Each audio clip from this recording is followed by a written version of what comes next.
Karnal, eu sei que, claro, a gente está num contexto muito complicado de pandemia, mas dá para começar, de repente, assim, a pensar nessas mudanças, pensar em como a gente vive a nossa cidade? Bom, se nós não aproveitarmos esse contexto delicado, mas imagina quando aproveitaremos. Que bom que nós temos uma situação para repensar a cidade. Cidades são instituições simbólicas de poder.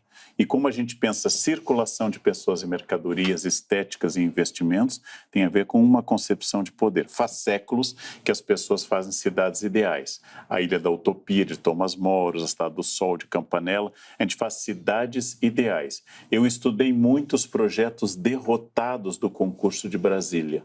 Ou seja, os outros arquitetos que pensaram para Brasília. Cada um dos projetos contém uma concepção de Estado, de poder, e é muito importante isso, nós fazemos escolhas. Então, essa pandemia, se ela deve produzir algo de positivo, é a gente repensar espaços públicos, a função do poder público e a questão de vida minimamente digna para todas as pessoas. Eu acho que nós temos que repensar, sim, temos que refazer as cidades. Bom, a gente vai discutir isso hoje, Gabi. A gente está falando da pandemia, do isolamento social. Claro que o isolamento social também não é para todo mundo, né? De um lado, a gente tem as pessoas que podem ficar em casa.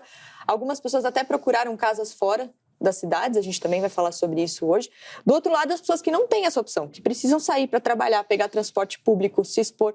A gente também, então, pode discutir o fato da cidade também não ser a mesma para todo mundo, né? Exato. Eu acho que a pandemia, por trazer uma situação excepcional, fez com que a gente pensasse e acabasse se conscientizando dessa desigualdade que já existia. Ela não nasce com a pandemia, mas a pandemia a revela de maneira mais sensível, talvez. Então, algumas pessoas isoladas em casa e pensando e tendo a possibilidade, por exemplo, de buscar um quintal maior, então maiores espaços.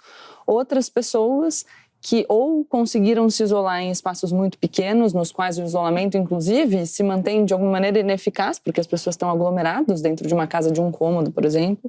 Muita gente que não consegue ficar em casa, tem que sair para trabalhar.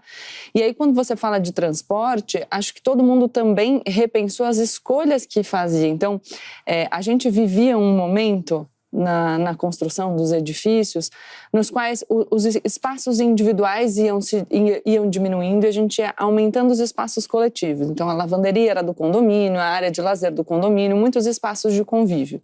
De repente, veio a pandemia, e isso, claro, eu estou falando para as pessoas que têm a condição de escolher onde morar, mas aí vem a pandemia e os espaços comuns não podem mais ser utilizados. Então, será que eu me satisfaço com um espaço íntimo tão pequeno?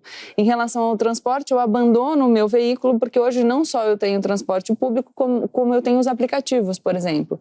Mas aí, com a pandemia, eu preciso eventualmente de um carro para me locomover. Então, acho que são todas as coisas que a gente precisa refletir a partir dessa possibilidade que a pandemia deu para que a gente considere as dificuldades do nosso pensamento sobre a cidade, sobre o transporte, sobre o modo de viver.